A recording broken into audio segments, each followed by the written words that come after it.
नमस्कार दोस्तों, मैं भाविनी मिश्रा अपने चैनल में आप सभी का एक बार फिर से स्वागत करती हूँ। कैसे हैं आप लोग? आप सभी को नवरात्रि पर्व की बहुत बहुत शुभकामनाएं, विजयदशमी की बहुत बहुत शुभकामनाएं। इस वीडियो में मैं आपसे बताऊंगी कि नवरात्रि में जो भी हम चौकी पे सामान रखते हैं, कलश है और जो भी सामान है, उनका हम विसर्जन कब करेंगे, कैसे करेंगे। अब चौकी पे जो भी सामान रखा है, जैसे फोटो रखी है या मूर्ति रखी है, तो मूर्ति अगर आपने लाई है तो उसका विसर्जन करना है, और अगर आपने फ़ोटो मंदिर में से उठा के रखी है तो उसको वापस अपनी जगह पे रख देंगे। जो फूल माला है उसे एक जगह एकत्रित कर देंगे। मैंने 3 मूर्तियाँ छोटी छोटी रखी थी, उसे एक जगह पे रख देंगे। अखंड ज्योति अगर जल रही है तो उसे ऐसे ही जलने देंगे जब तक कि वो जल पाएगी। अब उसमें और घी नहीं डालेंगे। उसके नीचे, अखंड ज्योति के नीचे जो अष्टदल कमल बनाया था, जो चावल रखा है, उसको एक जगह कर लेंगे। आप इसे चिड़ियों को डाल सकते हैं, या पंडित जी को जो दक्षिणा निकालेंगे आप उसके चावल में इसको शामिल कर सकते हैं। तो इस तरह से एक एक करके चौकी का सामान हम हटाएंगे। जो फ़ोटो आपने रखी है माँ दुर्गा का मंदिर से उठा के, वो वापस वहीं अपनी जगह पे रख देंगे। अगर आप नई मूर्ति लाए हैं और उसको विसर्जित करते हैं तो वो विसर्जन के लिए मूर्ति अलग रख देंगे। उसके बाद एक एक करके जो आपने पान, सुपारी, इलायची, जो भी सारी चीज़ें चढ़ाई थी उसे एक जगह एकत्रित कर लेंगे और उसे पंडित जी को दान कर देंगे। जो दिया जलाए हैं, धूप बत्ती, सारी चीज़ें एक जगह एकत्रित कर लेनी है। जनेऊ पंडित जी को आप दान कर सकते हैं। जो सुपारी है, इलायची है, लौंग है, वो सारी चीज़ों को एक जगह एकत्रित कर लेंगे। तो ये सारी चीज़ें आप दान कर सकते हैं। जो भी अच्छे चढ़ा है, तो चावल जो भी है, कलश के ऊपर जो चावल रखा है वो आप दान कर सकते हैं या चिड़िया को डाल सकते हैं। जो नारियल है, इसे भी इस तरह से इसकी रक्षा खोल लेंगे। चुनरी आप रख सकते हैं। आप चुनरी जो है मंदिर की के लिए भी आप चुनरी आप संभाल के रख सकते हैं। इस तरह से रक्षा खोल लेंगे। तो ये जो नारियल है, इसे छील कर इसे फोड़ना रहता है मंदिर में, और जो प्रसाद है वो आपस में घर में सभी लोग खाते हैं। जो भी प्रसाद आपने चढ़ाया है वो आप घर के सभी सदस्यों में बांटेंगे, और साथ में आप आस पड़ोस में भी प्रसाद बांट सकते हैं। ये जो चावल कलश पे रखा था इसे भी अलग रख देंगे, दान में रख देंगे। और ये जो पूरा कलश है, तो ये जो कलश के अंदर जो जल होता है, इस जल को पूरे घर में छिड़काव करेंगे।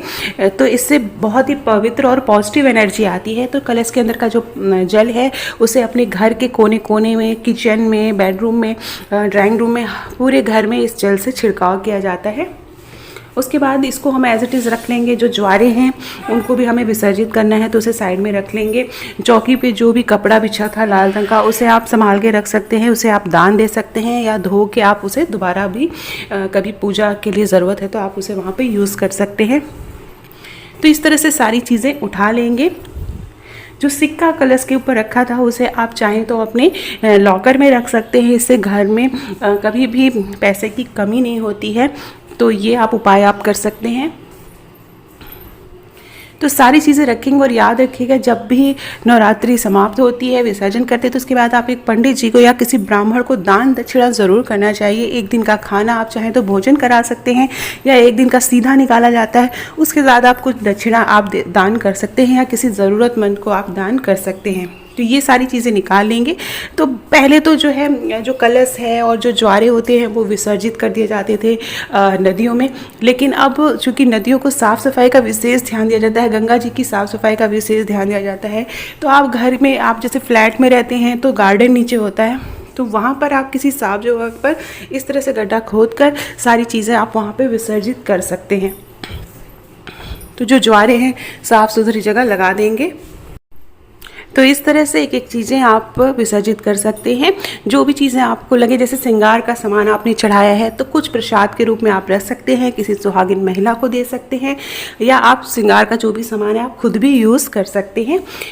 तो कुछ उसमें से पंडित जी या पंडिताइन को दान कर दीजिए, सुहाग का सामान।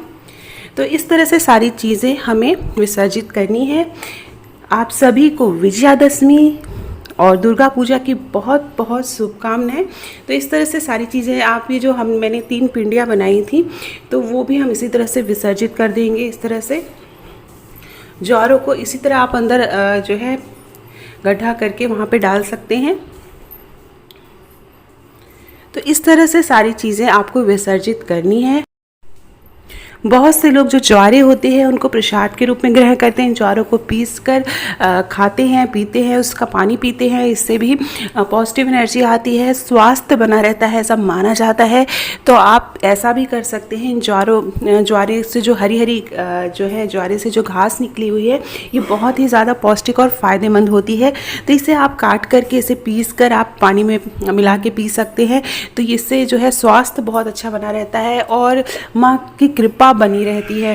तो ये सारी चीज़ें हैं और आप चाहे तो इन्हें इस तरह से विसर्जित कर सकते हैं। ज्वारों को जो नीचे का पात्र है या जो कलश है उसमें आप पेड़ पौधे लगा सकते हैं। तो इस तरह से सारी चीज़ों का आप उपयोग कर सकते हैं।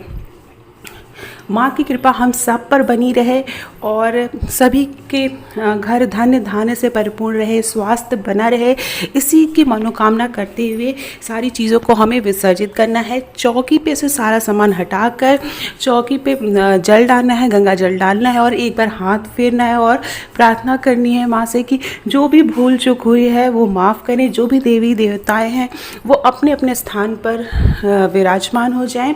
और इस तरह से देखिए यहाँ पर विसर्जित करने के बाद अच्छे से ढक देंगे, यहाँ पे पानी डाल देंगे।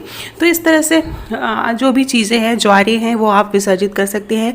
माँ दुर्गा की मूर्ति आप किसी अगर इको फ्रेंडली मूर्ति लाए हैं तो आप घर में ही एक बड़ा सा पात्र लेकर उसमें विसर्जित कर सकते हैं अगर छोटी मूर्ति हो।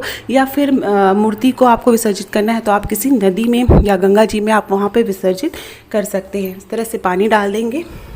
तो ये थी नवरात्रि की विसर्जन विधि, सारी चीज़ें बता दी। इसके अलावा आपके मन में कोई भी क्वेश्चन हो, कोई भी सवाल हो तो आप पूछ सकते हैं।